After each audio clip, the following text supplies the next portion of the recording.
Hello, welcome to Conversations with a Wounded Healer.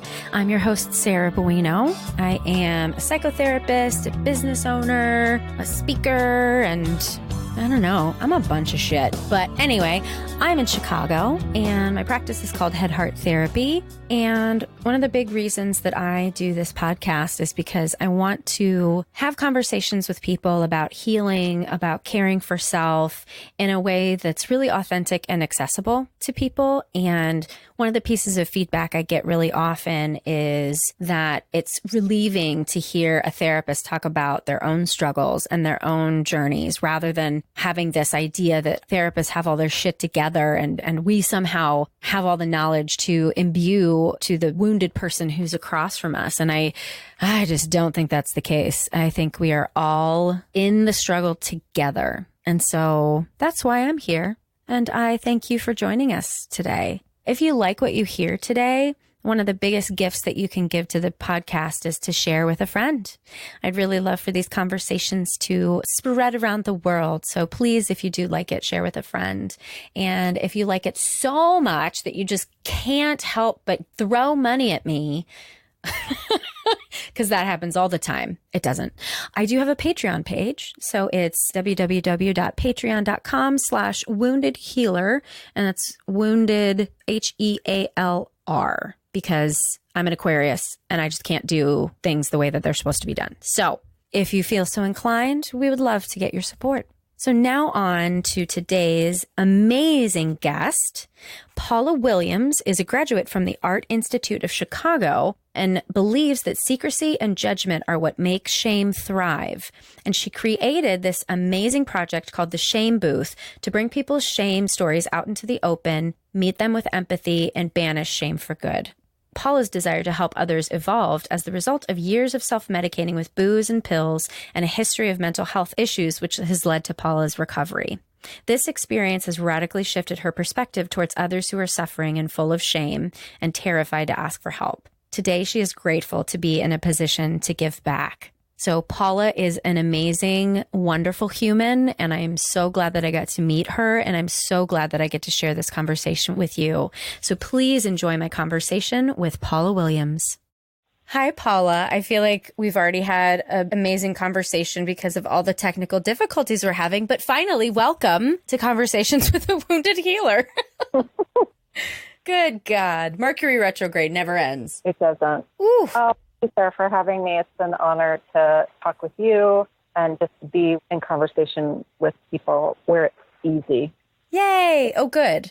I hope it's easy. Usually it is. Mm-hmm. Unless something weird happens today, but I'm not going to put it past whatever energy is in the universe because there's some fucked up shit right now.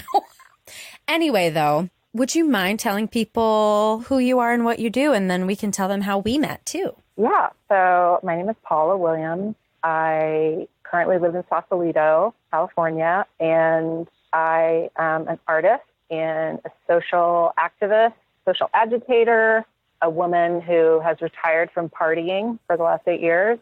I'm currently clean and sober, and I created this really cool experiment. I'm kind of calling it an experiment because we're learning something new all the time. But it's called Shamebooth, and it is a art installation, and it's a roving phone booth that I created.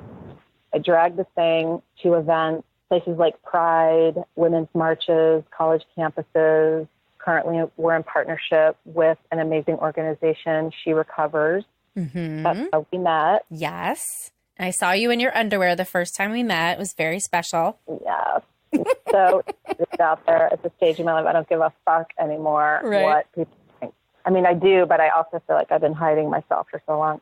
So created an art experiment, to see what would happen if we provided a safe, beautiful, calm, inviting space for people to step inside and speak their shame in a phone booth.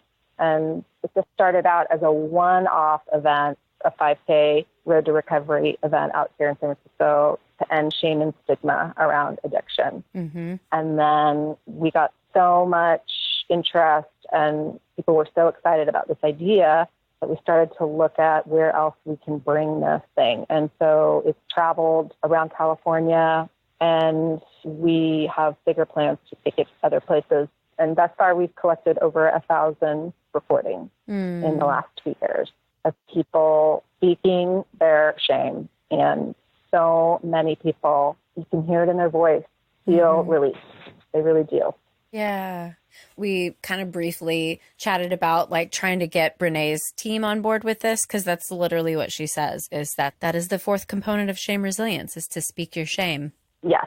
And Brené has been a huge influence on so many of us. But when I first started reading her book, saw her TED Talk, I was like, holy shit. Like, and she's from Texas. I'm from Texas. And I just loved her whole way about it. You know, she just kind of brings joy and relatability to something that is really scary. And that's kind of what I wanted to do, creating this booth, was to make it super cool as an artist. Like, it's got a neon on it, and people can see it from across, you know, a room, and the way it's painted, and the shame dames, which are our volunteers at events, wear these rad Dickies jumpsuits. Yeah. These red Dickies jumpsuits and these baseball caps and red Converse pennies. And we're the shame dames. And they're kind of docents. They're kind of there to help people explain the project and kind of help people go through the experiment and the experience, and be there for them with a hug or further kind of conversation afterwards.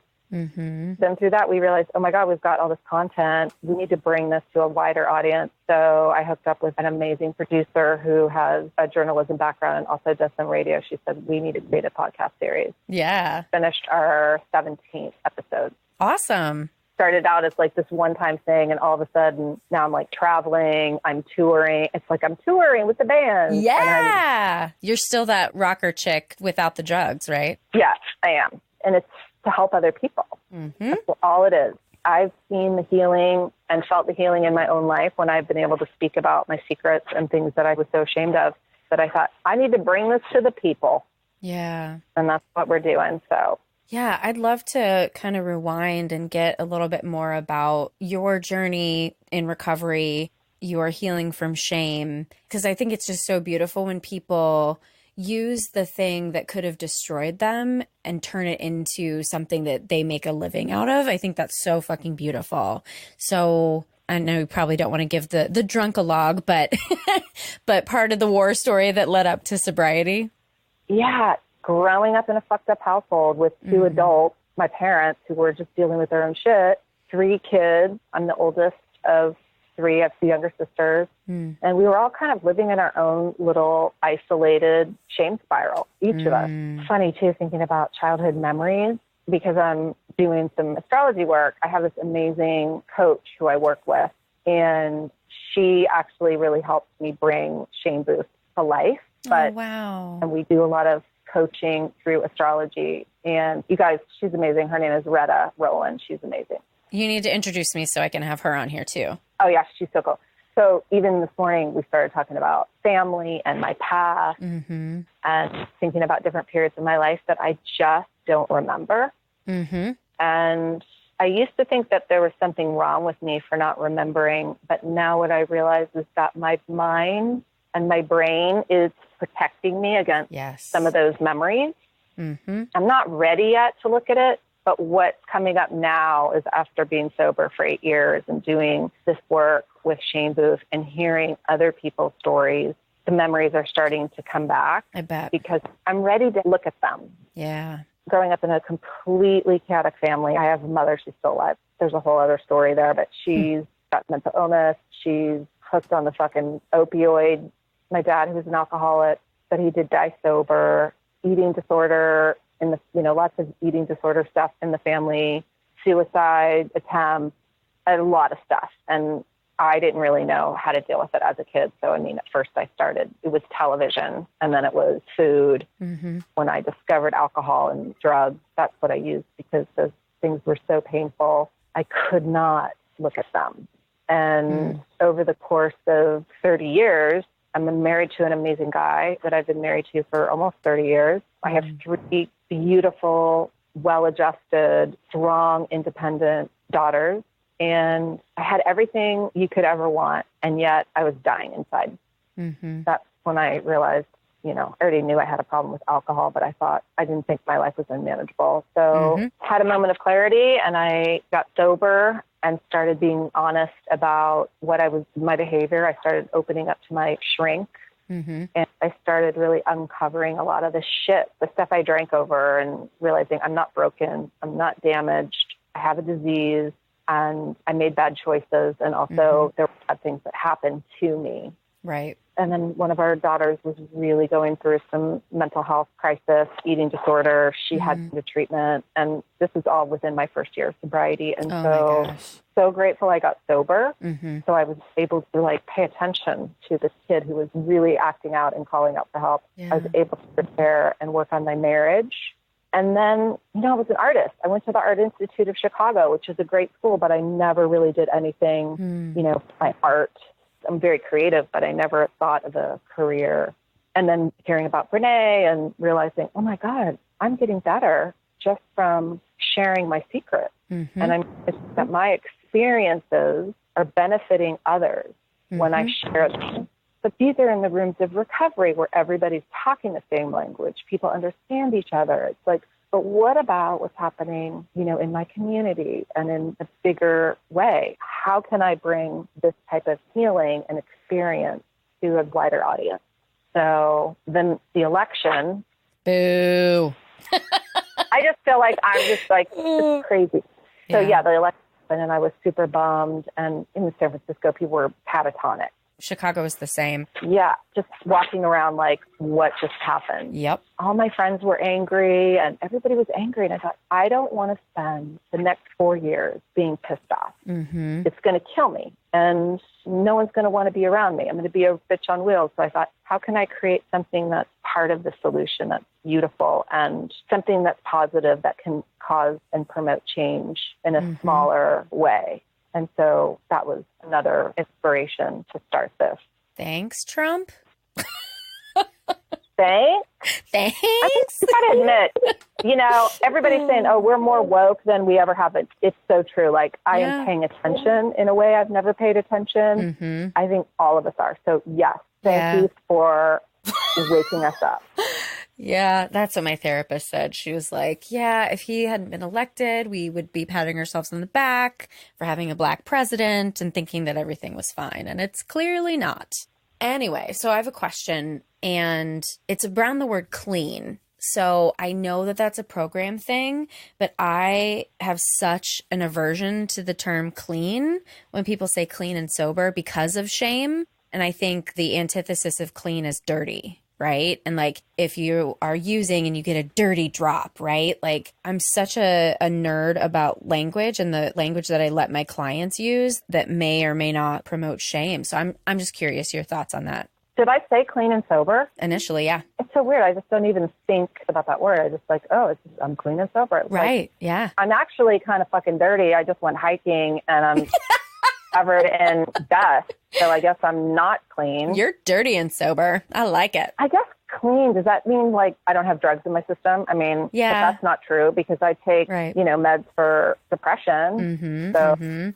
Which some old timers would argue that means that you're not even sober, which is just bullshit. It is bullshit. It's no, I'm clinically depressed. Right. And I need to take meds, which I took while I was drinking. And hello, they don't work. And I kept thinking, oh, well, these aren't right meds.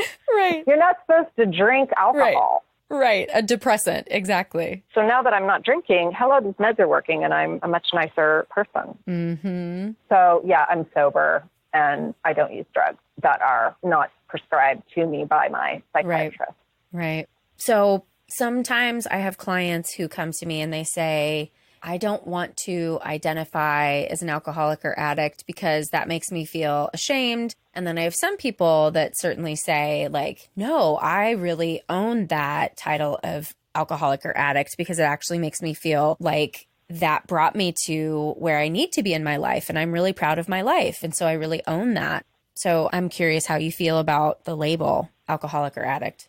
Look, I'm married to a marketing guy, he does brand development and advertising. Nice. It's total branding issue. Yeah, I mean, it's so negative. And that's why people there's so much stigma around it. They're I would never say I'm an addict. Well, the idea about being in recovery, and I got involved with this organization. I saw that movie, Anonymous People. Yes. And that changed everything. So can I just stop and tell listeners, if you haven't heard of this movie, I think you can see it on Amazon right now. That's the last place that I watched it. But basically a guy is talking about, so anonymity is one of the traditions of 12-step. And so you're supposed to not identify as being part of the program.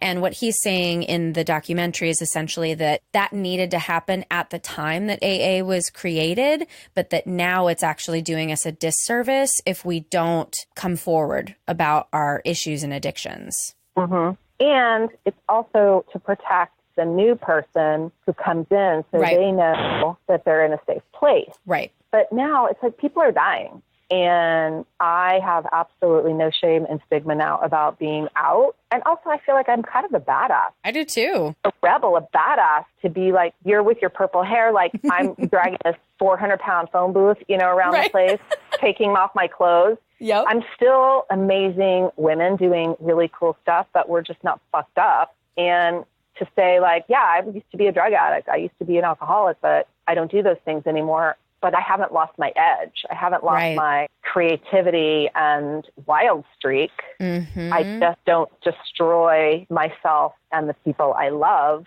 anymore. Right. So I saw that movie and I was like, wow, this is so cool. So the whole idea of like being out, I'm like, yeah, I'm out. And I tell people. And I mean, it took a little while, because my kids were still younger and we lived in San Francisco and they went to a fancy private school. So I'm picturing Big Little Lies. Yeah, dude. Like those women were like, my daughter's a genius and she needs special care. Yeah. Yeah, I think I knew a few moms like that. Mm-hmm. It was kind of like that. So it was small and everybody kept it pretty tight under wraps. And I also realized when my kid was struggling that I was hiding in the grocery store from other moms. I didn't want to have to explain why my daughter left school or what was going on within our family. And I realized that was killing me. And my life was becoming smaller. I was being held hostage by shame. Yeah. So I started talking about it. And I started talking about it with other moms. And then I came to find other moms, mostly moms, because we're the ones who raising these kids, were struggling with their own kids. And so it became part of the work, too, was have real, authentic conversations with people who I never felt like I could before. I had to put on a persona or a different person in order to move throughout this community of people. And then I was also actively drinking, through most of that. So it was killing me. Yeah.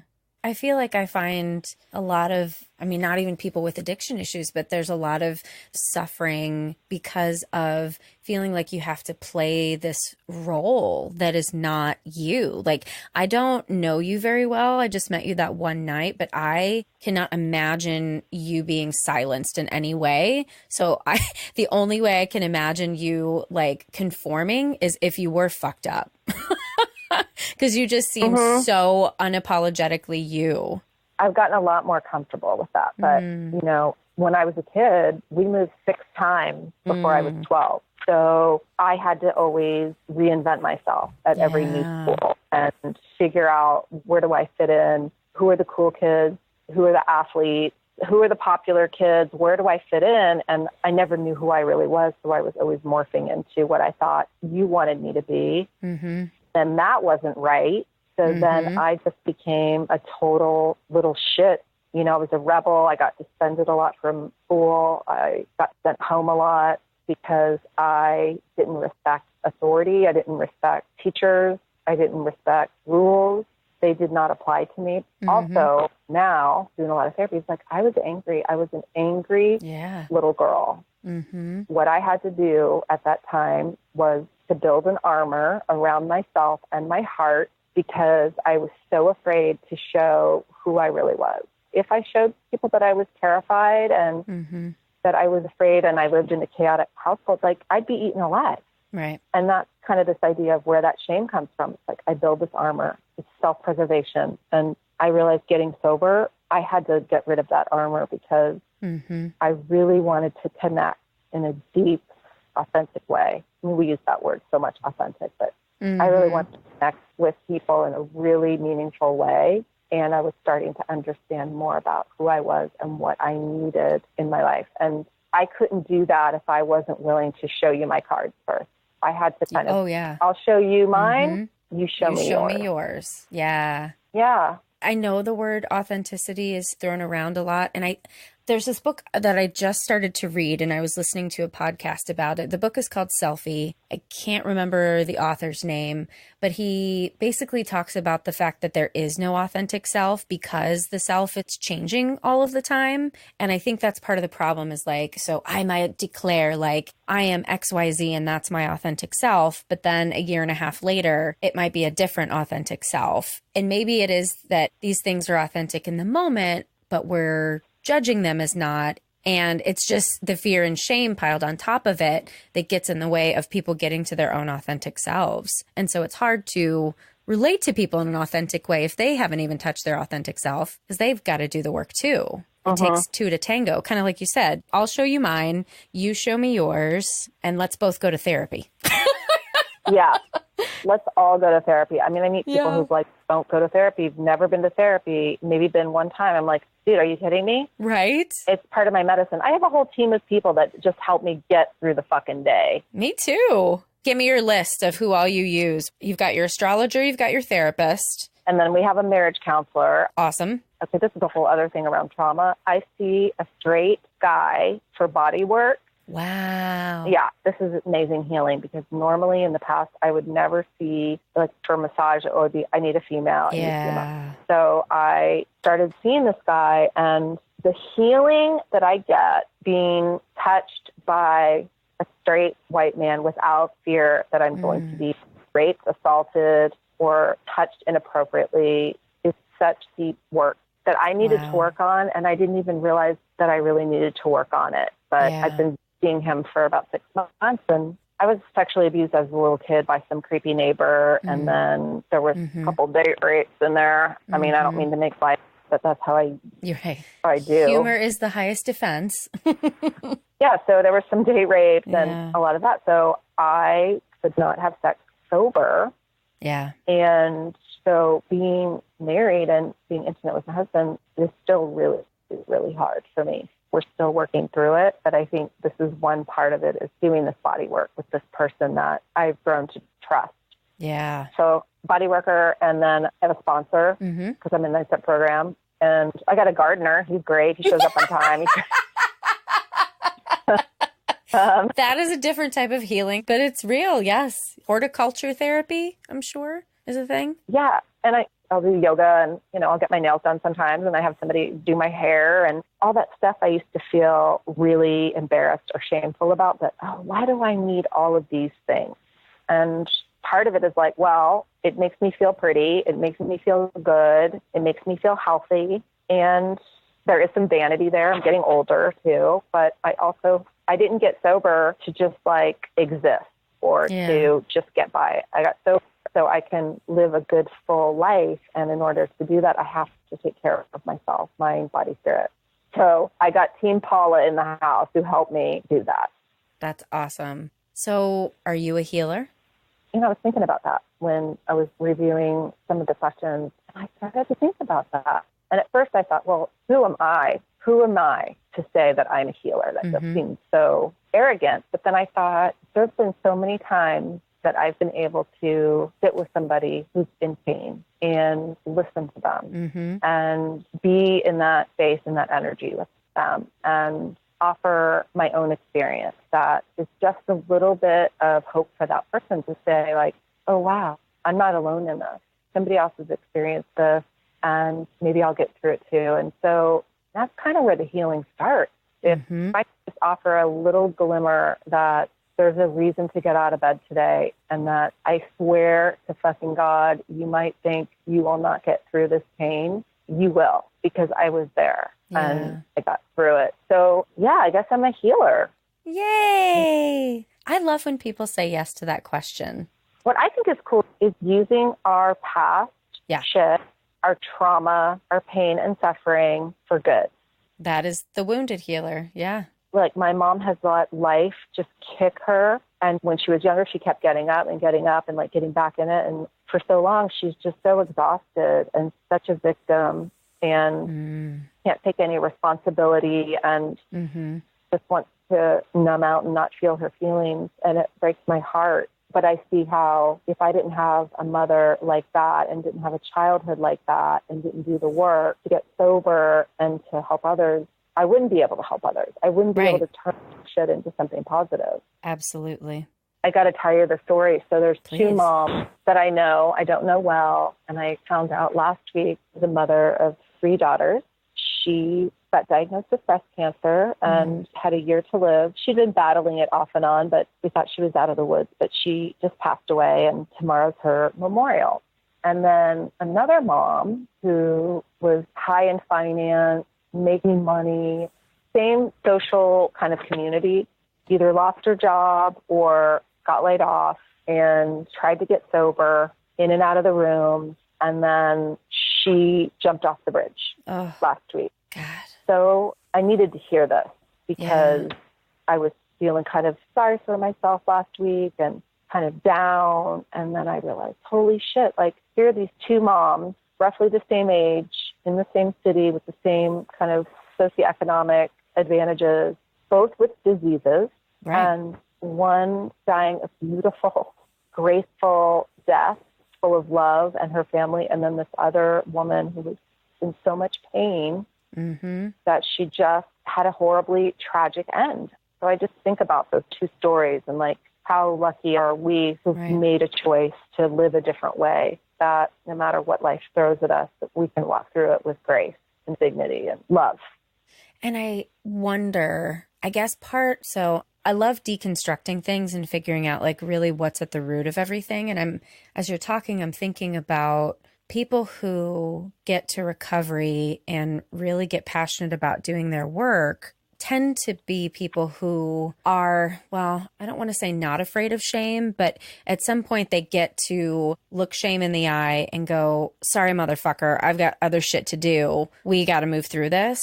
And the folks who I see continue to struggle and go back in and out of the rooms, I feel like those folks are the ones who really struggle to look at the shame. Well, it's so painful. Right. Why would you want to look at it, right? Like, it's awful. Right. Horrible. Why would you do that to yourself? Right. But when you see others around us that have walked through it, that's the thing.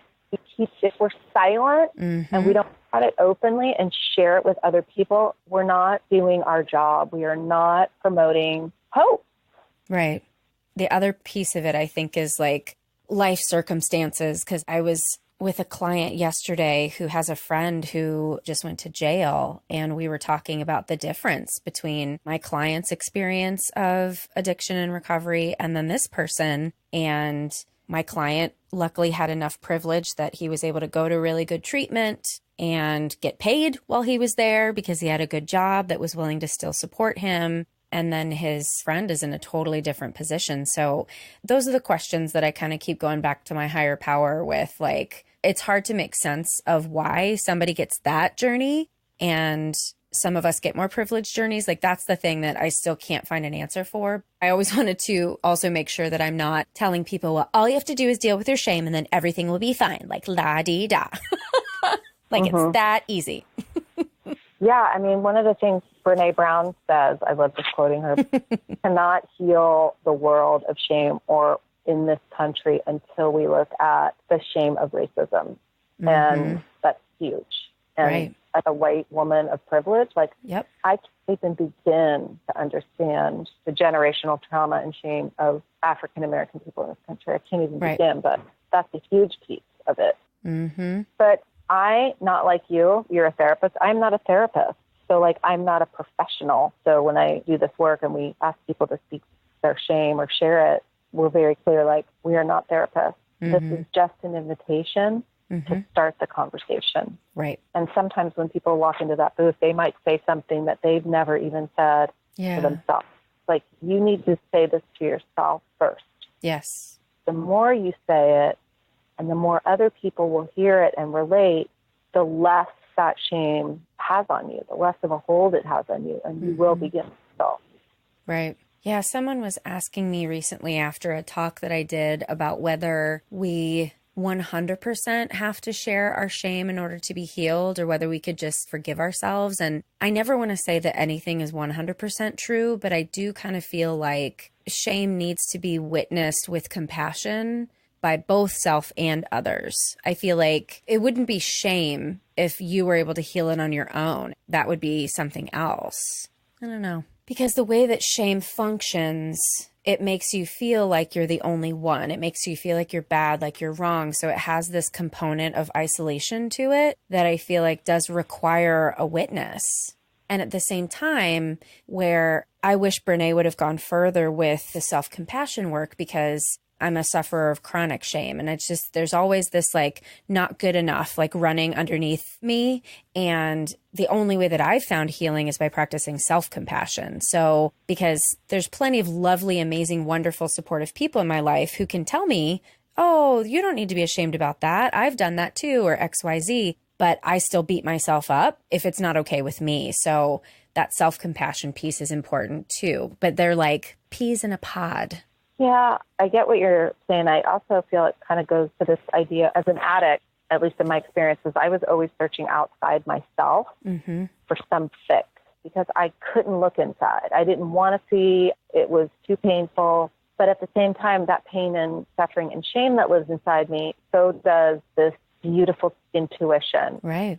And I think I lost sight of that goodness and that grace. And I think the idea to really love and forgive yourself, I think that's kind of the number one thing to do. How can you love someone else until you love yourself? Oh, yeah. Oh, yeah. Oh, that did sound a little Minnesotan, huh? Oh, yeah. Oh, it did there. Oh, yeah. Good on ya. Oh, man. Well, on that note, tell people how to get in touch with you via Shamebooth. How do they become a part of this amazing art project?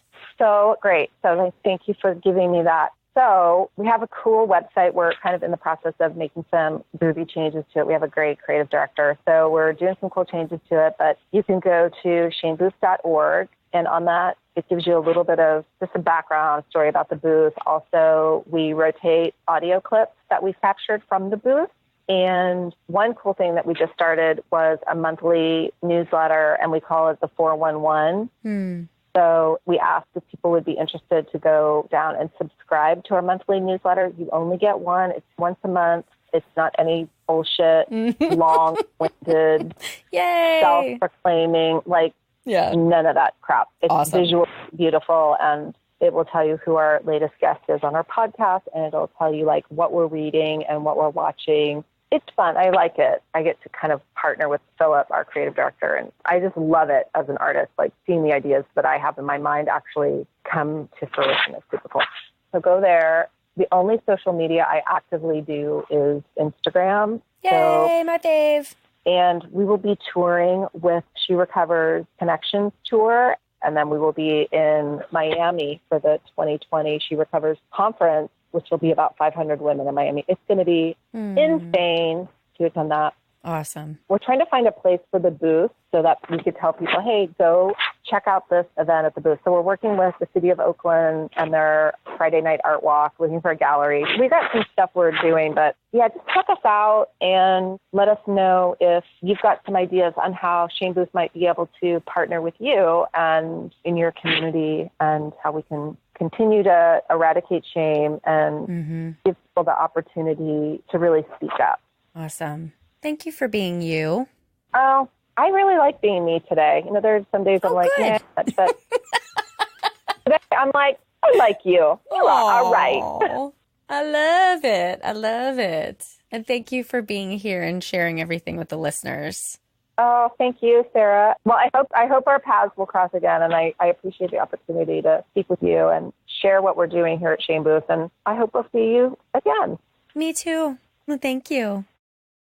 Thanks so much for sticking around to listen to this conversation with Paula Williams. To find out more about Paula, you can go to our website at www.headhearttherapy.com/podcast, and we'll have all of the goodies up there about her.